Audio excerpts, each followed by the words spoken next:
do. Today we're gonna be reacting to celebrities who gave up fame to work a normal job. Couldn't be me. I don't think they gave it up. I think most of the time they probably couldn't make it, but let's get into it. From Charlie Bucket in Willy Wonka to the Shermanator from American Pie, these are celebrities who work normal jobs now, beginning with Hayden Christensen, who gave up his fame as a Hollywood actor to return to the world of manual labor. After appearing in the third Star Wars movie back in 2005, Christensen explained that he felt he hadn't really earned his fame. Yeah, I was wondering that too. What happened to this homeboy from the Star Wars movie? Like, he never really was nothing. And then after that, he wasn't really nothing. And after that, like, that wasn't even a proper sentence. What am I talking about? He wasn't in any other movies after that. Fame, stating, "I guess I felt like I had this great thing in Star Wars that provided all these opportunities and gave me a career, but it all kind of felt a little too handed to me," also adding that he liked the idea of deliberately sabotaging his fame just so he could start from scratch. "You can't take years off and not have it affect your career," he admitted. "But I don't know, in a weird sort of destructive..." Yeah, like, why would he do that? Like, he was in the perfect... That's the perfect catalyst to blowing up into a superstar. He was in a Star Wars movie when he was like, I don't know how old he was, probably like 8, 9 years old. So you could have went far, and he did good. I like that little kid. He was acting good. He was a pretty good actor. Most child actors annoy me, and I hate them. And I would just want them to die in the movie immediately because they suck. That's how. That I'm not gonna lie. Anytime I see a kid acting in a movie, I'm rooting for them to die. I swear, because they're annoying. They suck. They're terrible at acting most of the time. Especially nowadays, they make their characters. They make you want to hate them. So I root for them to fail every time. Constructive way, there was something appealing about that to me. For this reason, Christensen decided to purchase a farm just outside of Toronto, Canada, so he could get into the world of agriculture, stating, "I'm trying to figure it out, it's all new to me, but I would eventually like it to be a fully operational farm with livestock and different crops. I've got a tractor and an excavator, and I'm learning to use all the construction equipment. Right now there's an apple orchard that I want to extend, and I've started a small vegetable garden, and I want to turn a hay Went from being a big star to getting the garden field into lavender, which also led to his own line of country clothing through a company called RW & Co. Christensen has since been spotted at numerous farmers markets and maintains that the farm is going well. How's things going, man? How's the farm? Good. Farm's good. However, while Hayden Christensen so sad. I mean, if that was your choice, then yeah, but is still kind of working for himself, Stephen Anthony Lawrence has since found a different type of employment since he played Beans in Even Stevens. Yeah, I think that was the biggest, like, whoa, because he was in fucking Star Wars, bro. For him to go from that to 20 years later being on the farm is like, what the fuck? After the show came to an end in 2003, Lawrence struggled to land any further teen roles as he went bald only 1 year later at the age of 14, stating in a Vice interview, "I mean, it sucks, but you come to terms with it." He went bald, experienced male pattern baldness when he was 14, goddamn, because he do got like some type of, you could look at him and tell he's not, all the chromosomes ain't there, you know what I'm saying? So, damn, 14, but he got a certain look where he could only be like in certain things. You cannot see him in a fucking romantic drama or fucking action. Well, you can't see him in certain things. He would literally only have like little, like, stupid roles like that. Like, he just got that look. He can't be in certain type of movies. During the same interview, Lawrence explained that both like, he literally, you can see him as an action star. He's not that tall, so it's like, of his parents were then diagnosed with cancer, making it even more difficult for him to return to acting, having stated, "You're being a caregiver, you've got to be there to change diapers, and you can't do that when you're on auditions. That's physically impossible, it just wouldn't work." After both of his parents tragically passed away, Lawrence returned to the workforce as a part-time actor alongside another interesting job, Santa's little helper at the Sun Valley Shopping Center. Fans have been that's sad. That's sad. flocking to the mall to get their own selfie with Beans, and he seems to be having a good time with it. If Instagram captions are to be believed, he's making dreams come true, which is certainly more than that mall Santa can say. Beans explained in the Vice interview that he took the role to honor his father, stating, "Dad was really into Christmas. He was a big Clark Griswold guy, so this was kind of my way to feel close to him during the holidays and do something cool for people." However, it was Danny Lloyd from The Shining who decided that the world of media just wasn't for him. Apart from two other other minor appearances, The Shining became Danny's only major role on the big screen, and considering he was only 6 years old at the time, he'd returned to school like any other person. I'm glad I was in The Shining. It just wasn't something that panned out, and I decided to go back to being a regular kid in school. I worked at the local Walmart. I also worked on a hog farm driving a tractor and working with the hogs. A Hollywood life probably wouldn't have been for me anyway. In a different would you assume that it wouldn't be for you? You didn't know. You didn't give it a try. To go fucking... Yes. interview, Danny explained that he used these farm jobs to pay his way through university, which ultimately led to the full-time job he works now, biology teaching at a high school. Lloyd learned fast that being the kid from The Shining was not a fact he needed to share with pupils looking for chinks in his authority. It was disruptive in class, so that's when I began to really play it down. Were the kids waggling their fingers hissing red rum? He laughs good-naturedly, yes, very occasionally, but enough for me to know I had to downplay it. Like most of them, like unless you know that movie and from back in the day, and you could fucking, oh, the kid name was this, his name was this. I wonder if that's the kid, and you wouldn't think like that was like so many years ago. As a teacher, you're supposed to be in control, which has got to be an outlook shared by Carrie Henn, who also ditched Hollywood to work in education. After playing the character Newt in the Yeah, and I'm the type of person too, like I'm weird, like I like to look up actors and stuff like that for movies from back in the day. Like when I haven't seen them in a while, I like to look them up, like what they doing. And you'd be surprised sometimes when you see some of these people just disappear. They was in like 1 or 2 movies, never see them again. It's like, man, that's weird. What happened to that dude? The 1986 classic Aliens, Henn decided not to pursue full-time acting and instead continued with her schooling. For this reason, she fell out of the public spotlight for over 30 years, returning in a 2016 Comic-Con interview with Kevin James to state that she'd rather... At least she, yeah, like sometimes, even if they're not acting, like I like to hear, because I like to know what happened to people, because you know how life is. Sometimes you hear today, you go on tomorrow, you never know. Some people won't make it. So it's like, I'll be happy and I'll be liking to hear, liking to see what happened to people 20 years later, 30 years later, they still alive and they doing something. I like seeing stuff like that. So, hey, even if you didn't pursue Hollywood, at least she, you know what I'm saying? She alive and well. Father found traditional employment. I always wanted to be a teacher, so I went to school to be a teacher. Tell them what you do. I teach 4th grade. Yet it was Vanilla Ice whose career change was significantly more surprising. He found massive success in 1990 with the now infamous song Ice Ice Baby, yet his music career had almost no longevity, with many considering Vanilla Ice to be a one-hit wonder. With his music career... Especially back in them times. I don't know why they said he was a one-hit wonder. I don't know. I wasn't really around them times. I was like a baby. In the dumps, Vanilla Ice tried his hand at motocross racing and even professional jet skiing, which worked reasonably well given he peaked as the world's #6 ranked sit-down jet ski racer, competing nearly every weekend and earning a Kawasaki sponsorship. At the same time, Vanilla Ice began to go down a dark path of drug addiction, leading to his disappearance from the spotlight. However, in 2010, the name would reappear in a show about houses called the Vanilla Ice Project. He'd become a renovator. The show ran for over 9 years, displaying countless different... I'm not gonna lie, I didn't even know this show. I think I remember this show, but I didn't know it had 9 seasons, so you know he bounced back. He got some money, so he's alright.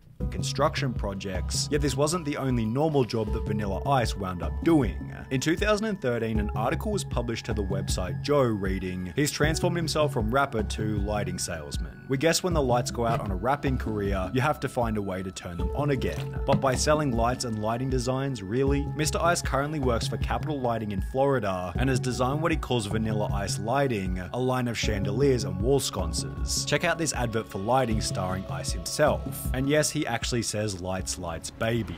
However, it was Peter Ostrom from Willy Wonka who decided that instead of living in a chocolate...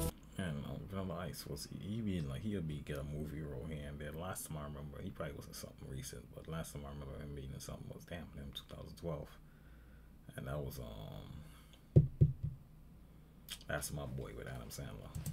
Factory, he'd rather look after animals. Shortly after appearing in the film, the Ostrom family purchased a horse, sparking what would become a lifelong interest in farm animals. After finishing high school, Ostrom worked in an equestrian center in Pennsylvania, which was followed by his college graduation with a veterinary degree, having been inspired by the vet who looked after the family horse. I can remember the veterinarian coming out and taking care of the horses, and it made a huge impression on me. This person really enjoyed what he did for a living. My father was a lawyer and I really didn't have a clue what he did all day, but I knew exactly what the veterinarian did. Someone making a living from something he enjoyed so much really sparked my interest. Ostrom was so entrenched in the idea of becoming a vet that he never returned to Hollywood. His one and only acting role, Willy Wonka and the Chocolate Factory, having stated, "Acting was fine, but I wanted something more steady, and the key is to find something that you love doing, and that's what my profession."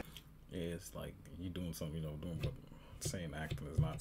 I mean, you just gotta be good at it. If you suck, then you suck. But if you're good at it, that's pretty steady and it makes some good money. But if you like being a doctor, hey man, you doing something you like doing, that's always good, because most people don't never get to actually do something they want to do or live a daydream. Most people end up in a dead-end job they don't like, just doing it to pay the bill, just to get by, retire one day and just die. Has given me. Although he's not the only celebrity on this list to dedicate his life to the medical field, as Jennifer Stone from The Wizards of Waverly Place followed a similar pathway. Only 1 year after the show came to an end in 2012, Stone was diagnosed with type 1 diabetes, with her experience in the hospital inspiring her to join the medical field. I wanted to make sure that nobody ever had to experience that when they were going through uncertainty. I know it's a drop in the bucket, but it was something I could do. While maintaining minor acting roles on the side, Stone began to volunteer at a Burbank Medical Center, and by 2019 she'd become a fully qualified nurse, stating, "I just see so much more of humanity than I ever saw before nursing. I've seen parts of humanity that I don't know if I would have ever seen without it. It's a beautiful thing and it's heartbreaking, and it's a great reminder to be thankful for the things that you do have." Since becoming a registered nurse, it seems Jennifer Stone has pretty much retired from acting. However, this hasn't stopped her from being recognized by some of her patients. And I had a lot of patients that are like, "Why are you here? Like, what are you?" They looking like, what the fuck? I used to watch you on TV. Why are you here taking my pulse? Like, what's going on? But whatever happened to the Shermanator from American Pie? Well, according to IMDb, real name Chris Owen continued to land role after role following the iconic performance, yet on the 28th of September 2012, a post was made to Reddit reading, "At a sushi restaurant in Santa Monica, the Shermanator was my waiter."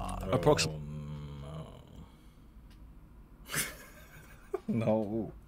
No. I don't know how much, because waiters don't make a lot of money. I mean, they do okay. I'm sure he's not making, unless you own that restaurant, like, god damn, you a waiter? And this is 2000, this was like 10 years after you was in a bunch of movies. How are you over here taking people orders? Like, oh my god. Life is cruel. Life is a cruel, cruel, cruel bitch.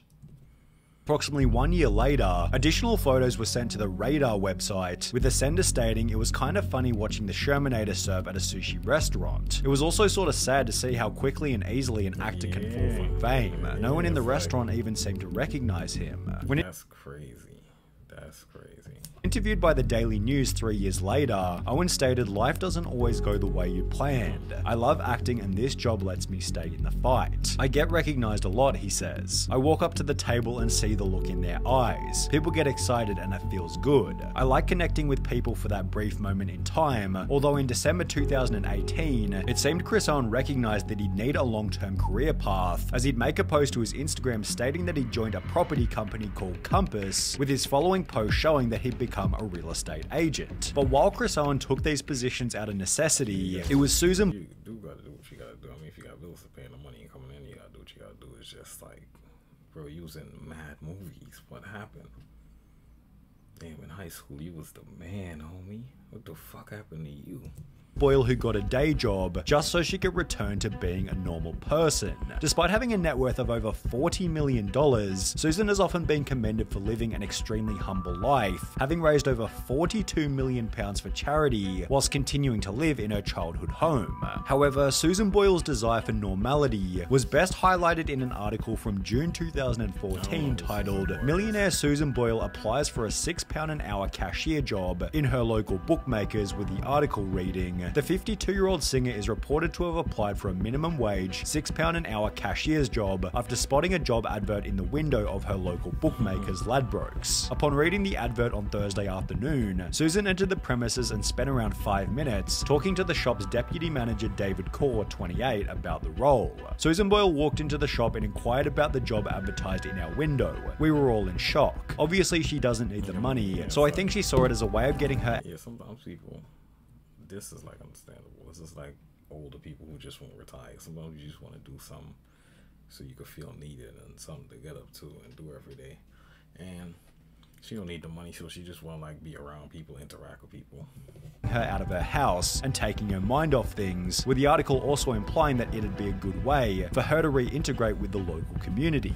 Interestingly, it seems Boyle didn't end up getting the job. However, Kevin Jonas was a little more lucky. When the Jonas Brothers took a hiatus back in 2013, two of the brothers pursued their own solo projects, yet the third brother, Kevin, decided to leave music altogether and walk a slightly different path. He dive into the world of construction, creating a property development business called Jonas Werner, and would also become the co-CEO of a social media business called the Blue Market Company. But while you could still consider this far from a normal job, it's time to talk about Nikki Blonsky, who's perhaps one of the greatest examples of giving up fame to go back to a regular life. Blonsky's first ever acting role was in Hairspray the movie, so it was kind of funny that only 4 years later, she'd get her cosmetology license before landing a job as a hairstylist in her hometown. Superstar is happy to announce our newest employee, our cosmetologist Nikki Blonsky from Hairspray, which was followed by a tweet to Nikki Blonsky's Twitter. I think Hairspray too, that was a relatively recent movie. I never seen it, of course, but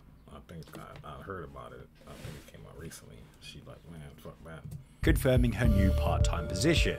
It's true I'm working at Superstar Salon as a makeup artist, and I'm proud to be working and helping pay bills, but I'll never lose sight of my dreams. Just because I'm part-time working doesn't mean I'm gonna give up on my dreams, and don't give up on yours. I might book something big soon, keep positive, and apparently she made the right decision by doing this, given the customer feedback. I was so surprised today when I showed up at Superstar to get my makeup done and it turned out to be Nikki Blonsky applying it. She did a great job and I really look like a superstar.